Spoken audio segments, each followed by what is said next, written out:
সম্মানিত ভিউয়ার সবাই কেমন আছেন? আশা করি সবাই ভালো আছেন। যে যেখান থেকে আমার এই ভিডিও দেখতেছেন সবাইকে জানাই আন্তরিক শুভেচ্ছা এবং প্রাণঢালা ভালোবাসা।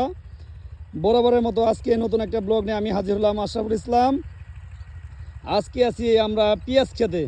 ভাই জায়গাটার নাম কি? নগরকোলার চক। দেখেন এখানে চককে চক শুধু পেঁয়াজ আর রসুন বোনা হইতেছে।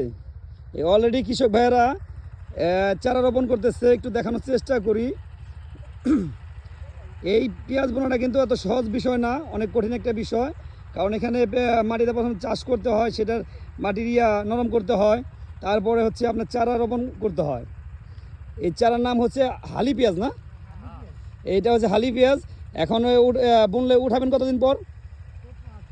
চৈত্র মাস। তার মানে কয় মাস হচ্ছে? 3 মাসে এই পেঁয়াজটা পরিপক্ক হবে এবং খাওয়ার উপযোগী হবে। দেখেন আমাদের বাংলাদেশে এখন অ্যাভেলেবেল পেঁয়াজের চাষ হইতেছে।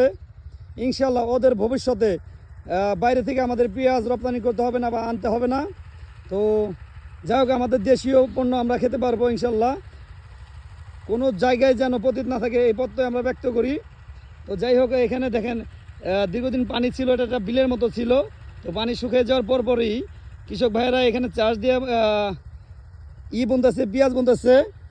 তো পেঁয়াজের চারাগুলো অনেক সুন্দর লাগাইছে, কেল বাই কেল। আমি একটু দেখানোর চেষ্টা করেন, দেখেন কত সূক্ষ্ম কেল করে লাগাইছে, কত সুন্দর করে লাগাইছে। হ্যাঁ, দেখুন পরিবেশটা সত্যি অসাধারণ একটা পরিবেশ। এই পুরো চকটার ভিউটা একটু আমি আপনাদেরকে দেখানোর চেষ্টা করতেছি। দেখেন প্রত্যেকটা ক্ষেতেই কৃষক ভাইয়েরা চারা রোপণ করতেছে। মানে পুরো চকটাই আপনার পেঁয়াজে আর রসুনে ভরপুর হয়ে যাবে।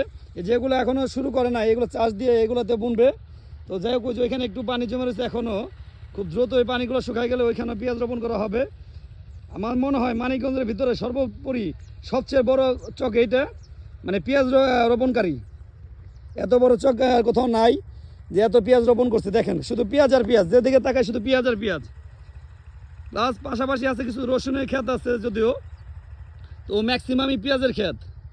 তো আমি আর একটু ঘুরিয়ে আপনাদেরকে দেখানোর চেষ্টা করব। অবশ্যই আমার পাশে থাকবেন, আর এরকম নিত্য নতুন ভালো মানের ভিডিও পাওয়ার জন্য অবশ্যই আমার পেজকে ফলো দিবেন। প্রতিনিয়ত আমার থেকে আপনারা আরও ভালো ভালো মানের ভিডিও পাবেন। শুধু পেঁয়াজের চারা রোপণ করলেই হয় না, এখানে পর্যাপ্ত পানি, কীটনাশক, সার দিতে হয়। এই যে এই ক্ষেত্রে অলরেডি আপনার পানি দিচ্ছে। তো এখন ওইটা বোনায় প্রসেসিং আছে, ওটা বোনানো শেষ হইলে হয়তো একটু হলে ওইটার ভিতরে পানি দেবে। পানিতে খুবই কষ্টকর, খুবই পরিশ্রম করতে হয়। পরিশ্রমের ফলে এই পেঁয়াজটা আসবে। আমি আপনাদেরকে একটু পেঁয়াজের হালিগুলো দেখানোর চেষ্টা করতেছি। এই যে ঝাঁকার ভিতরে পেঁয়াজের হালি।